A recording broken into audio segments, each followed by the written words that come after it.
Hundreds of thousands of public sector workers have demonstrated at rallies across the UK over austerity cuts. They're angry at what will happen to their pensions. 30 people were arrested, but the rallies were mostly peaceful. More from Europe correspondent Philip Williams. For hundreds of thousands of public sector workers, the office and the classroom gave way to this, an angry display of frustration with a government that wants to raise the pension age and slash benefits.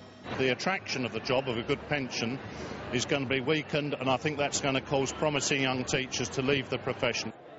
In cities throughout the UK, the message was consistent, a sense the weaker were paying for the sins of well-heeled bankers.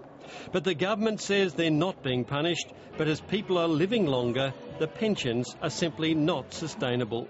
Well, the costs of public service pensions have risen dramatically in recent years. Over the last 10 years, the costs have increased by about a third. Around 12,000 schools were closed or partially shut down. Desperate parents were forced to find alternative childcare or stay home from work.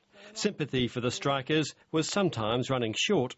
I don't think there's any reason for it. I think they should be in the same boat as everybody else. There were some scuffles and arrests, those blamed mainly on anarchists who joined the march, but the vast majority just wanted to send the message, don't mess with our retirements. It's going to halve the pension that I get, and it's going to mean that if I die, my husband will only get half of what he's due now. An economy under pressure, unhappy workers, a recipe for more trouble. While the government's been extremely dismissive of these people, saying their actions are irresponsible, they may have to get used to protests like this, as a summer of discontent seems almost inevitable. Philip Williams, ABC News, London.